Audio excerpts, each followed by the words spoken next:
Good morning! Morning! Morning! Morning!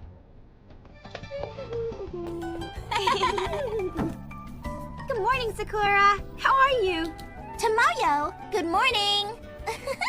So, has something good happened? Huh? Well, you seem extraordinarily happy today. Well, today, Ikito's gonna stay over tonight. He's got a sports day meeting with my brother this evening. Really? Who's staying over? Ah! But I swear I just whispered it to you, Tomoyo. Well, I guess if you really like somebody, you can hear the person's name under any circumstances. So he's going to your place. Who's he? Who is it? Who, huh? Oh, it's... Huh? Tell me, who are you talking about?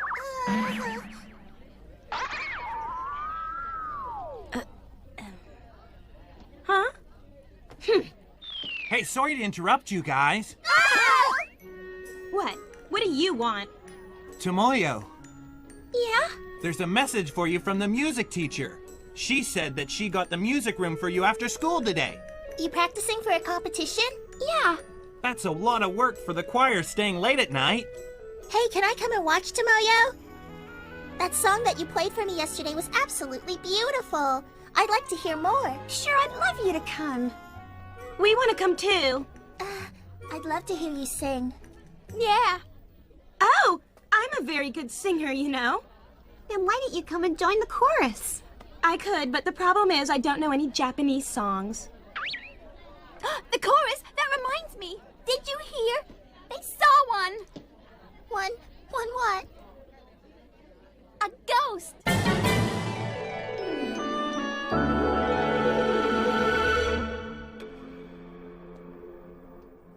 Kahapon, hindi agad kami umuwi kaya medyo ginabi na kami. Yung isang member ng choir na nakausap namin ay may narinig doon na kumakanta. Sigurado siyang wala ng ibang taong nandoon noong mga oras na yon pero may narinig siyang kumakanta na nanggaling sa music room.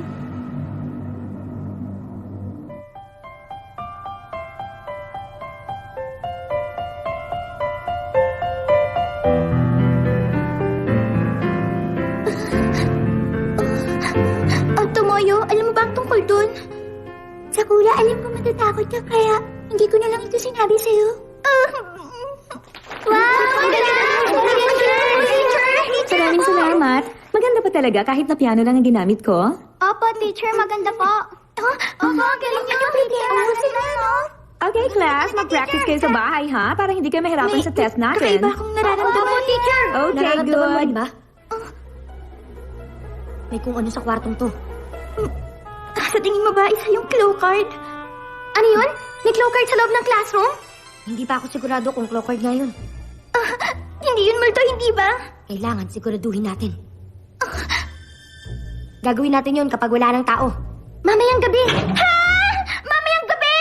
Ano kaya nangyari? Ikaw siya. Ano nangyari sa'yo? Sakura, bakit? Wala po.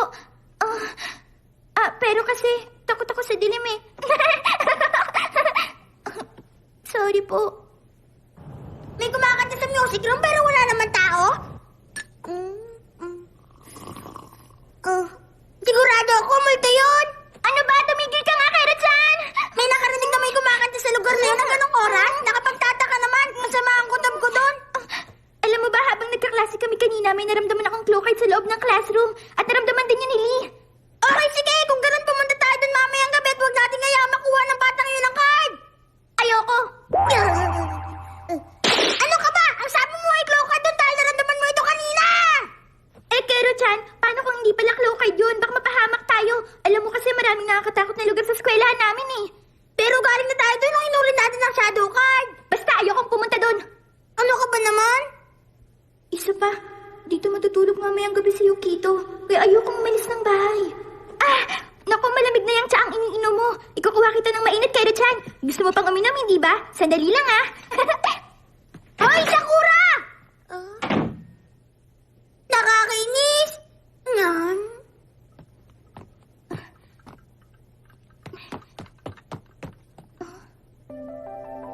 Pauwi na kaya ng bahay si Kuya Toya? Hi, Yukito. Sigurado ako pauwi ng Kuya Toya mo. Oo nga po eh. Kukuha lang po ako ng tsaa. Gusto mo ako na? Wag na po, ako na lang. Nandito na ako. Oh, nandito na Kuya mo. Mabuti dumating ka na. Magandang hapon po. Magandang hapon tayo, tuloy ka. Ha? Magandang hapon, Yukito. Magandang hapon din. Dito ako matutulog mamayang gabi. Oo, sige. Makakasama ko na naman si Yukito. Ang saya-saya ko. Yukito? Gusto mong ikuha kita ng tsaa? Pwede ba? Salamat ha. Ako rin ha. Okay, sige. Aba, parang ang bait niya ngayon ha.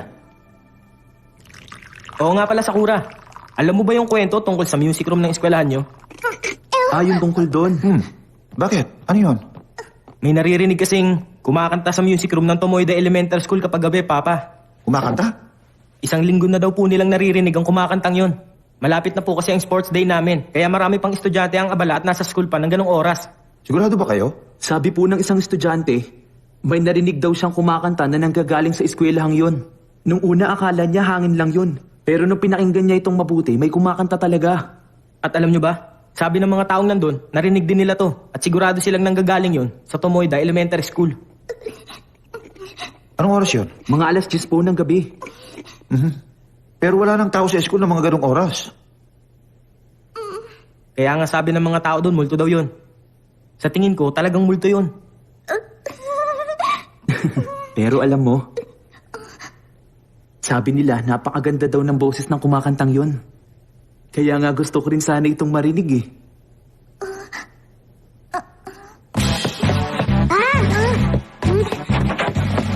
Pupunta tayo sa school mamayang gabi. May nangyari pa sa'yo habang kumukuha ka ng tsaa? Ang sabi ni Yukito, gusto niyang marinig yung sinasabi nilang kumakanta. Yan ang dahilan di ako pumayag? Oo, ano ngayon? Sige, wag na natin pagtalunan ng bagay na ito. Ang mahalaga, pumayag ka na pumunta doon. Kaya-kaya mo yan kahit kanta, Sakura! Nakita ko na! Yukito! Nakikinig ka ba? エンコネットバイカーロロイ16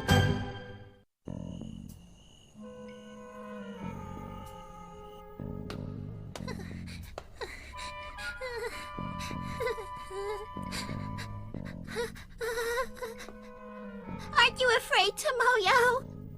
Not really. Nalulungkot lang ako dahil hindi na kita nakukunin na maganda nitong nakaraan sa ura. Oo nga pala, Tomoyo. Narinig mo pa yung sinasabi nilang kumakanta sa music room? Hindi ko pa naririnig. Hanggang alas 7 lang naman kasi ng gabi ang practice namin dito eh. Kung gano'n ang nakarinig pa lang noon na yung choir member nilang estudyante sa high school. Ang alam ko, ang Seijo High School lang hanggang alas 10 ng gabi.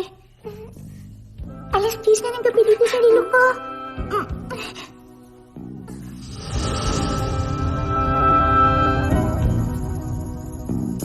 May nararamdaman ako.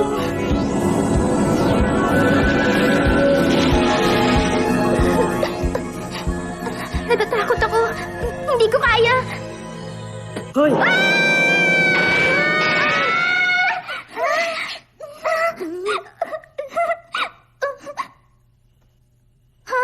Lee?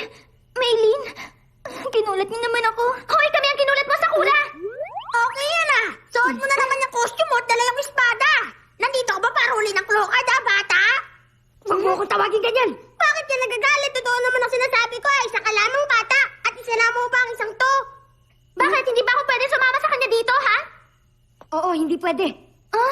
Wala kang taglay na kapangyarihan, Maylin, kaya kapag may nangyari, hindi mo alam kung anong gagawin. Siya, bakit nandito? Nandito ako para kumuha ng video.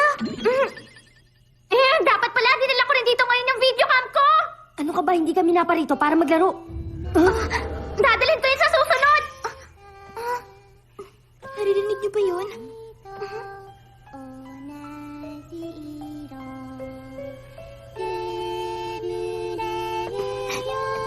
Merong kumakanta. Kung ganun, totoo nga yung balitang kumakalat. Pero saan kaya nanggagaling yan?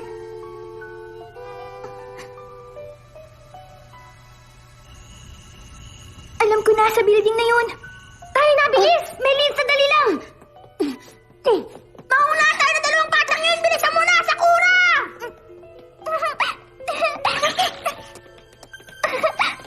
Hindi yun isang multo, hindi ba? Kung multo man yun, kailangan mo pa rin harapin!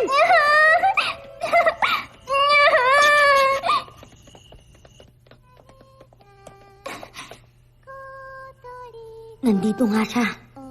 Mas narinig ko na to ngayon kesa kanina. Pero hindi ko pa rin gaanong naiintindihan ang kinakanta niya. Hindi yan isang multo, tama ba ako? Hindi ba? Ang kantang yan. Anong problema? Parang narinig ko na nun ang kantang yan. Narinig mo na yun? Oo, hindi ko nga lang maalala kung saan, Sakura.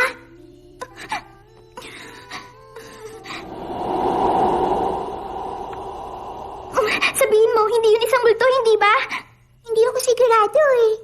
Kung hindi ka sigurado, malamang isa nga yan sa mga multo dito sa eskwelahan. Sige.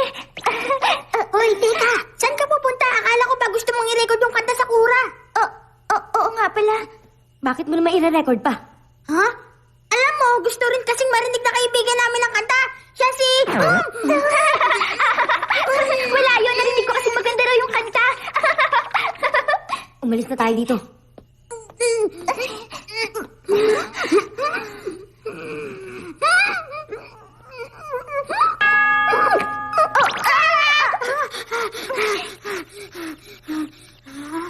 Sorry. Papatayin mo ba ako?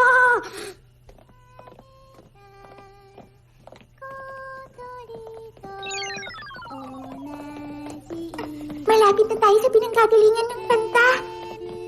Alam ko ang kantang yan. Kaya mo yan, Sakura. Pero kung patuloy kang matatakot ang ganyan, hindi mo mahuhuli ang kanta at may record ang kanta. Susubukan ko.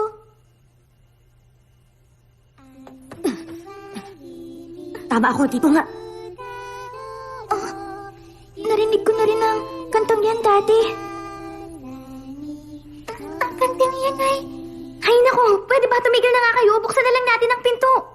Hoy, teka lang!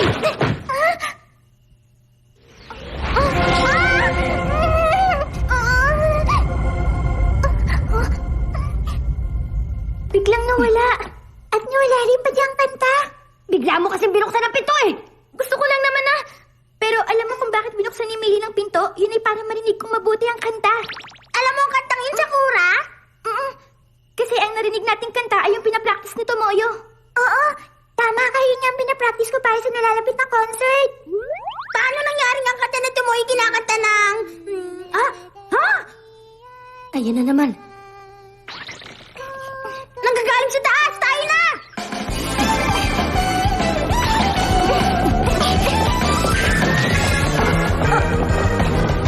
Hindi sa floor na to.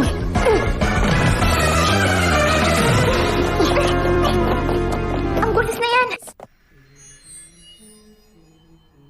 That voice sounds like Tomoyo. Tama, alam ko na! Ang loka niya yan ay ang... Yan ang song card. Sasabihin ko na sana pero inanahan mo na ako!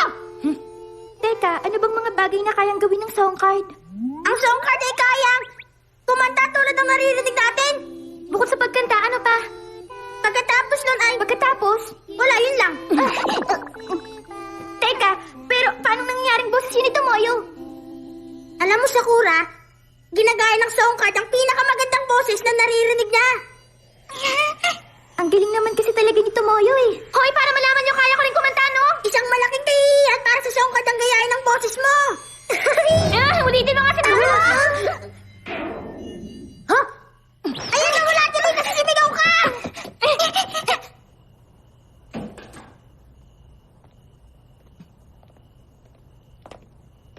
Wala siya dito. Pero wala akong makitang kahit ano. Alam mo, hindi mo talaga makikita ang song card, Sakura.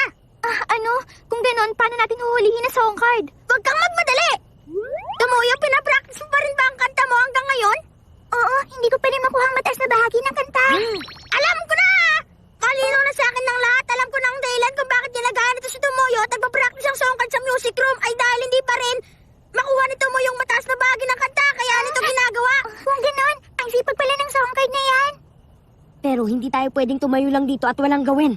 Kailangan makagawa tayo ng paraan kung hindi katatakutan ng school natin. Oo nga, at ang masama, baka may makapansin na boses nga yun ni Tomoyo. Anong gagawin natin ngayon? Alam ko na, may naisip na ako. Kakanta ako sa harap ng song card nang sa ganon, lumabas ang card at ipakita niya ang sarili niya at... Hayang mabuti pa, isintabi mo nilang planong yan. Alam niyo, kung makakantang mabuti na Tomoyo ang awit niya, siguradong magugustuhan ito ng card at magpapakita siya. Yun lang ang tanging paraan para mahuli natin ang claw card na yun. Ha? Ako? Hindi, huwag kang mag-alala. Magaling ka naman eh. Narinig kitang kumanta kahapon, Tomoyo. Sigurado akong kayang-kaya mo yan. Maniwala ka. Okay, sige, Sakura. Gagawin ko ang lahat na makakaya ko.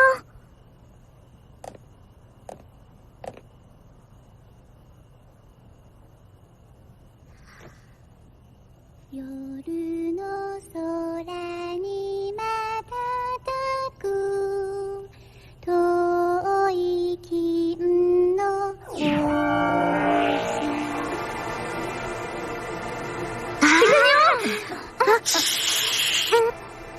ゆうべ夢で見上げた小鳥と同じ色眠れる夜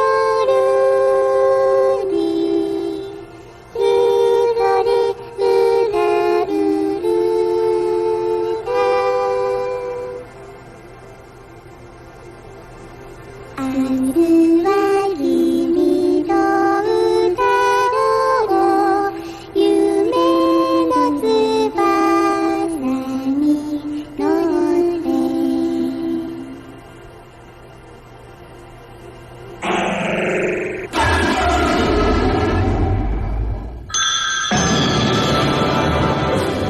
Sakura, kayo na! Bumalik na ito ako niya ngayon din!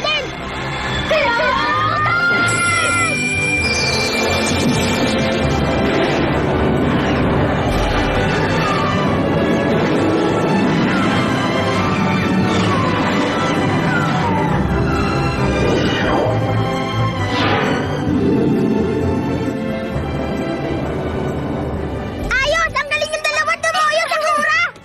Tomoyo, grabe ang galing mo talaga. Hindi ba, Lee, tama ang sinabi ko?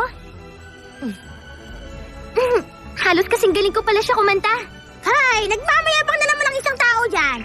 Ang galing mo, kaya ka naman pala ginahin ng song card.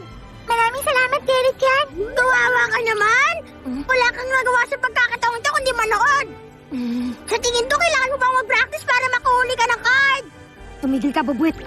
Ano ulitin mo sinabi mo? Ano ko? Bakit, Sakura? Dinala ko ang recorder ko para mai-record ang kanta. Pero nakalimutan ko namang i-record ang kanta mo. Madali lang yan. Boses naman yun na Tomoyo. Kaya pakantayin mo na lang siya ulit, Sakura. Pero ang gusto ko yung duet na ginawa nila kanina. Isulat mo ang pangalan mo sa card pagkatapos gamitin mo ang kapangyarihan ng song card para mag-duet sila ni Tomoyo. Yan sana ang sasabihin ko. Inunahan mo na naman ako. Sakura. Okay, tapos na. Handaan ang recorder. Okay.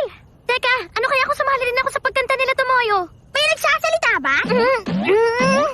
Salamat talaga, Tomoyo, ah. Bali sa'yo kakanta ako kasama ng song